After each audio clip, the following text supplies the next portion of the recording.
have a scripture passage this morning because we're going to really be presenting the whole book of Ruth, because it's really a unit. It's a story, wonderful story. We're going to have a dramatic reading in a few moments. We know the story of Ruth, sort of. People remember her most famous words said to her mother, Naomi, "Wherever you go, I will go. Wherever you lodge, I will lodge too. Your people will be my people, and your God, my God. Where you die, I shall die, and I shall be buried beside you." Powerful words, great loyalty and love. Sometimes this is read at weddings, but the context is much different. So let me set the stage before I introduce Ruth. In a time of famine in Israel long ago, a man named Elimelech and his wife Naomi did what seems like a very un-Jewish thing to do. They were starving. And so they left Israel and wandered into Moab, where they found enough food for their family to survive. Leaving the promised land was notable, and it's interesting that this story makes it into the Jewish Hebrew scriptures, telling such a thing. But it's how God uses that they want to lift up. It's a high price to pay, but the survival of the family came first. Elimelech and Naomi go on to have two sons named Mahlon and Chilion, who are brought up in Moab with Moab friends, playmates, but are taught of their Hebrew heritage and faith, although there's no temple. There's no other community with whom they can celebrate. Eventually, Mahlon and Chilion marry Moabite young women, so they're becoming integrated into the community, which is usually what happens. It's expected. Their names are Orpah and Ruth. So Ruth is a foreigner, a Moabite girl. This was also frowned upon in Hebrew culture. Remember the Fiddler on the Roof, when one of the daughters, they marry Jewish men, the first two, and the father's like, I'm supposed to make the decisions. And then the third daughter marries a Russian soldier who's Christian. And Tevye, I can't accept that. That's too much. So even in our era, this was very difficult for Orthodox Jews to accept. We can only imagine what it was like then. Sadly, Elimelech dies, leaving Naomi widowed. But she still has her two sons to take her in and take care of her. A woman who was unattached to a man of any kind was vulnerable. This is not a woman-friendly culture, and it was the same in Israel. Then disaster strikes. Both of Naomi's sons, Mahlon and Chilion, die prematurely, leaving their two wives, the two Moabite women, also widowed, along with Naomi. Now the three of them have no visible signs of support, no connection. So Naomi thinks, and she says, I will go back. I'll go back home. I have relatives there. I'm a Hebrew. I can worship with my people. Someone will take me in. She says goodbye to her two daughters-in-law, and there's tears and wailing and gnashing. You can't leave us, but I must. So Orpah cries, kisses her mother-in-law goodbye, and goes back to Moab to find her life. But then Ruth does something that astounded anybody, any Jewish person who would have read this early on. She decides to leave her homeland and go home to Israel, a land she's never been to, with her beloved mother-in-law Naomi, because she loves her so much. And she's come to know her God. When the mother and daughter widow couple finally arrive in Israel, they have nothing. So Ruth decides to glean in the fields. This was like after the harvest, poor people were allowed to go into the fields and pick up clusters of grain just so they could survive. It was seen as, let's leave it for the lowest of the low, and that's what she was. But Naomi is smart. Ruth is still young and attractive. She arranges for contact with a relative of her own, Boaz. Hasn't seen him in years, and he protects the two women. He protects Ruth from the other single young men who, if she were unprotected, would have molested her. Nice world for women, but that's the way it was. Boaz takes to this young woman, And Naomi takes a big chance, big gamble. She instructs Ruth that after the work in the fields is done and Boaz lies down to sleep, which was his custom, Ruth must take off his shoes and sleep at his feet. Now, what would that mean to us? Not much, but in Israelite society, she was clearly offering herself to him as a spouse, but in an honorable way, so he could choose. He knew what the symbol meant, and he could walk away and say, leave. I do not accept your offer. He gets the message, and he wants this to happen. Eventually, he makes Ruth his wife. He's a good, upstanding Israelite, now he's marrying a Moabite woman. It's an unusual, heartwarming story. And Ruth goes on to live with Boaz and have children and becomes part of Israeli society. It could have ended there, but there's more to the story. Now, we are fortunate to have Ruth with us this morning, telling us her side of the story from the point of view of being a woman almost 3,000 years ago in a harsh culture. Ruth.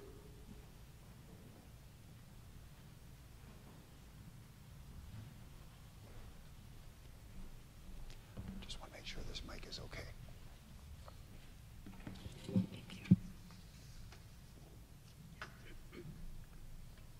Okay.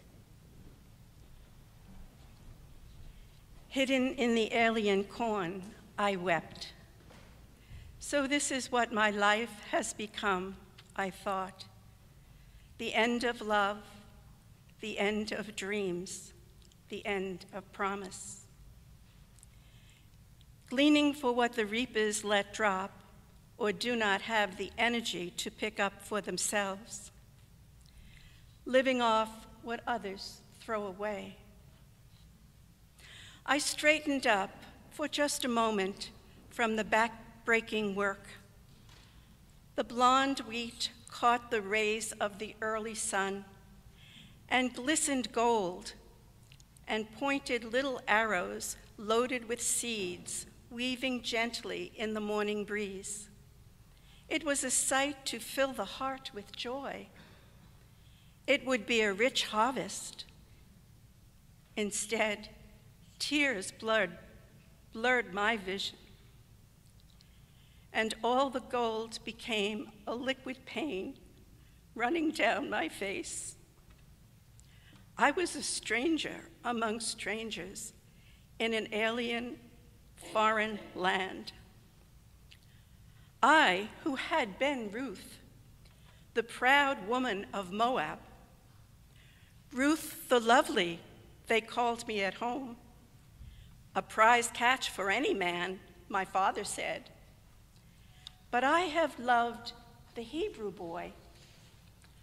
I had loved him with all the strength of my young heart and had gone against my father's wishes when I married him. So my friend Orpah and I married the two Hebrews from Bethlehem, sons of Naomi and Elimelech. They were strong and different, our husbands, and Naomi wore the love of her new daughters like a crown. And then it struck, the illness that snatched them from us. First Elimelech from Naomi, and then Mahlon and Chilion from us, cut down like the wheat stalks in front of me. All three of us were left widowed, Naomi, Orpah, and me, and there was no longer any meaning to our lives. Good, wise Naomi, so beautiful, so proud, was suddenly a broken old woman. I was full, and now I am empty, she kept saying, until I thought the refrain would break my heart. And I swore to do all in my power to give her some comfort. After the terrible first days of mourning had passed, Naomi said, "Let us go into the fields, my daughters. I need to talk to you." I noticed that she carried a bag under her garments, and a suspicion hit me. Quickly, I slipped behind and loaded what few possessions and clothes I had and hid them under my cloak. I had already made up my mind, as had she. And it came to pass as I suspected. She gave us her blessing and sent us home. She said what we had heard all of our lives: "We are women alone, and women without men are nothing. I, my daughters," she said, "have no hope of bearing new sons for you to marry. And even if I could, why would you wait so long? Go with my blessings back to your people so you can marry and have sons and be somebody again." I let Orpah do the farewell weeping. She kissed Naomi and went back to her people. Orpah was always smart. She knew how to do what was expected of her. Her parents would take her back. She would marry again. Naomi looked at me, waited for me to do the same. "I am empty, Ruth," she said again. "I have nothing to give you. Don't make yourself a nobody like me." I remembered her son and the husband I had loved. All the stories he had told me about his God came back to me. He was not an attractive God, but there was something in the stories that had captured my attention and my interest. Yahweh was a trustworthy God who cared for God's people, and God's people were the Israelites. I was willing to become one of them. "Your people shall be my people," I told Naomi, "and your God, my God. Wherever you go, I will go. Where you die, I will die." And then I swore before the Lord that I would not go back on my word. Only death would part us. She tried to talk me out of it, but she saw that she could not deter me. And I saw that some of the emptiness had left her face, and I knew I had chosen well. We started out on the long journey together. I am sure she would have died on that terrible journey had she not wanted to see that I survived. Thus, we survived together. Women can do anything together. But on that, I could never get Naomi to agree. And so we came to the gates of my new home, Bethlehem. There I stood, a poor widow with a poor widowed mother-in-law, standing in the alien corn. I could not watch Naomi shrivel up with hunger. I remembered my husband telling me about the law of his God and how mercy was shown to the poor and migrants, how the whole field would not be gleaned in reaping, so that something was left for the poor to pick.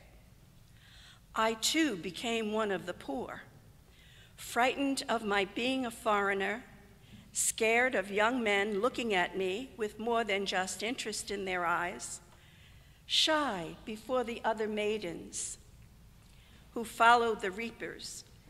I was much more vulnerable than I ever would have been back in Moab.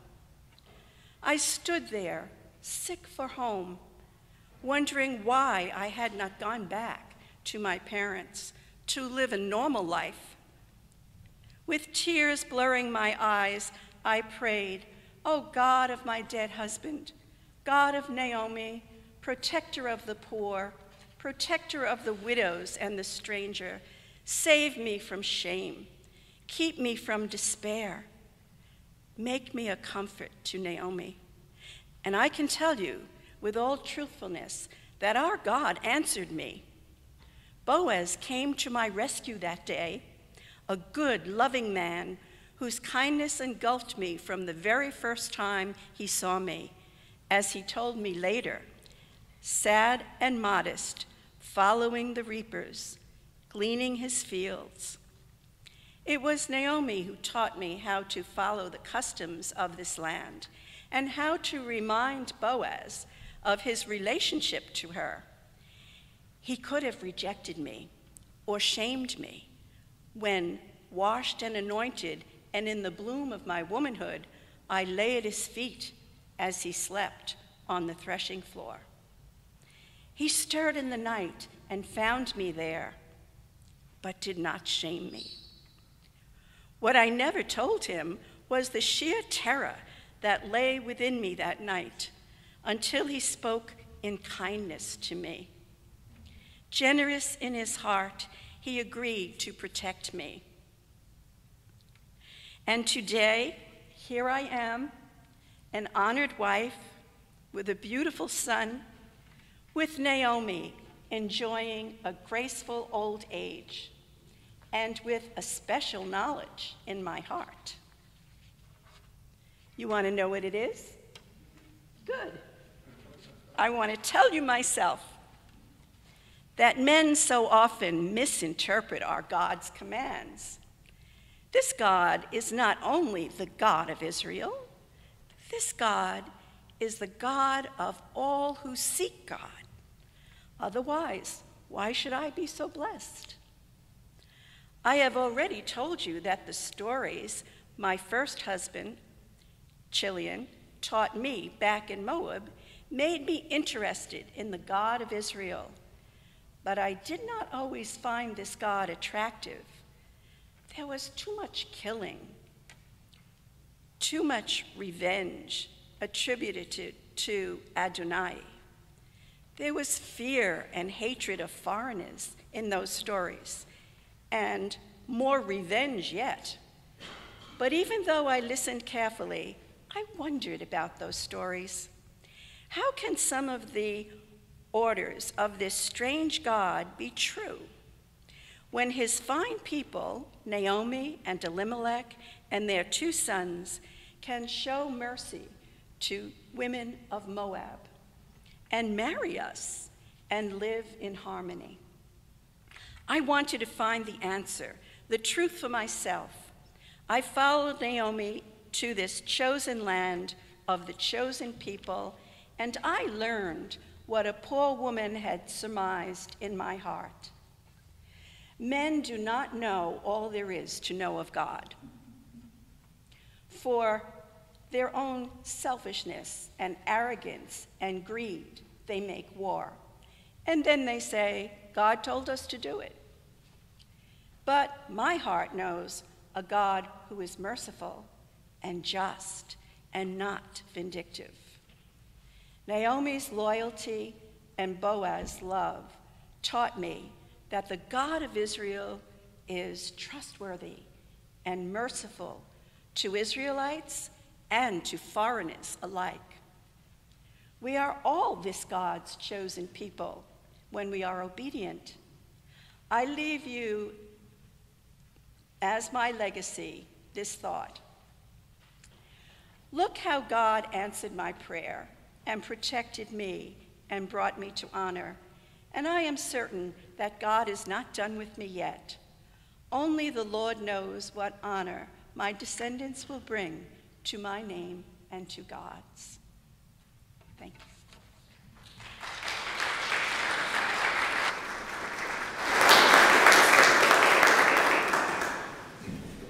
If you want to know what happened with Ruth and her legacy, you only have to turn to the first few chapters of the Gospel of Matthew, where the genealogy of Jesus is listed.